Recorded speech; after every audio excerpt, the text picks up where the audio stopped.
ये बताओ, क्या छुपा रही हो तुम मुझसे? क्या कह रहा था वो लड़का तुमसे? हम क्या छुपाएंगे और क्यों छुपाएंगे? अच्छा, तो वो बिलाल क्या बातें कर रहा था तुमसे? क्या कह रहा था? बिलाल क्या कह रहा था? बदतमीज बेशरम, हमारा बस चले तो गली में आना उसका बंद करवा दे। कोई तो जुर्म किया है ना उसने, जिसकी इतनी सख्त सजा सुनाई जा रही है। क्या किया उसने? बताओ ना, क्या किया है?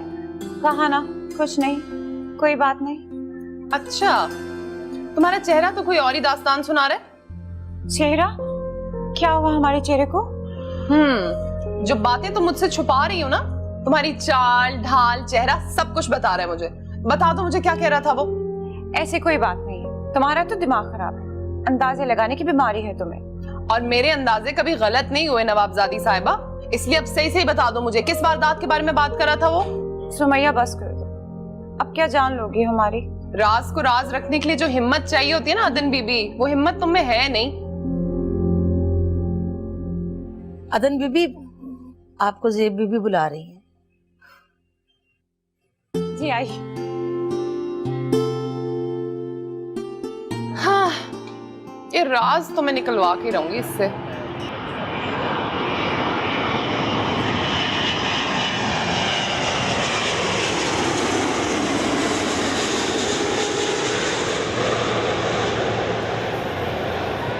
ये लड़का तो यकीनन भाई साहब का बेटा है। पिंडी से आए हो ना, बहुत हैंडसम हो। ये मुंशी का बेटा है। ओह अच्छा, मुंशी साहब कैसे हैं? ठीक है। अब्बा जी, आपने बहुत अच्छा किया, आपने गाड़ी ले ली। मैं तो आपको पता ना, गाड़ी के बगैर रह नहीं सकती। ड्राइवर शाइवर रखा है कि नहीं? मैं तो पाकिस्तान में ड्राइविंग नहीं करूंगी। ये गाड़ी मुंशी की है। ये गाड़ी मुंशी की है?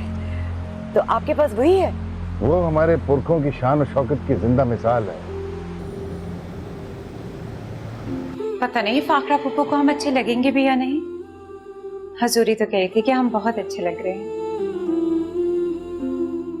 इतना टाइम हो गया, अब तो वो लोग आने ही वाले होंगे।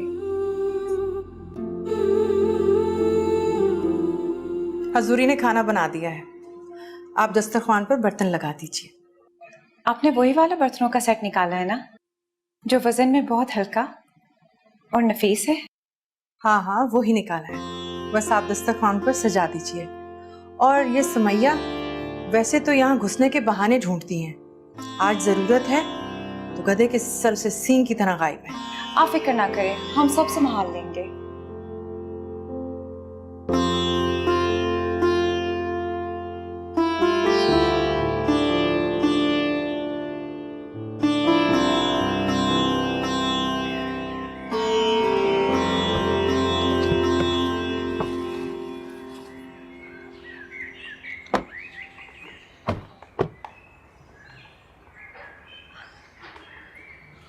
अब्बा, घर की मरम्मत ही करा लेते।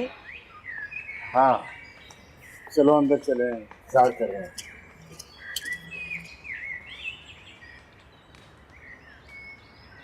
आप दरवाजा क्यों खोल रही हैं? हजूरी कहाँ है?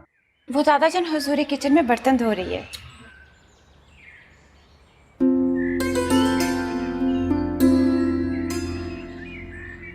अस्सलाम वालेकुम। वालेकुम अस्सलाम। आप दीवारों को देखकर हैरान हो रही थी ना? असल हैरानगी तो आपको अपनी भतीजी से मिलके होनी चाहिए। ये अदन है।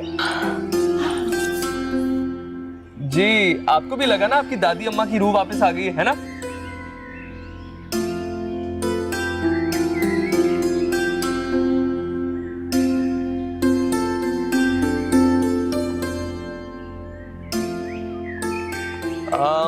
बस मैं इससे आगे नहीं जा सकता। वो क्यों? नवाब साहब ने इजाजत नहीं दी है। ये कमाल है। लगता है आप काफी सालों बाद आई हैं। हाँ, साल तो बहुत हो गए, लेकिन पप्पू अंदर तो चले। हाँ, आ रही हूँ। बिलाल, तुम आते जाते रहना, तुमसे मिलकर अच्छा लगा। मुंशी साहब को मेरा सलाम कहना और कहना मैं उनसे मिलने जरूर आऊंगी। डोंट वरी, आता जाता रहूंगा।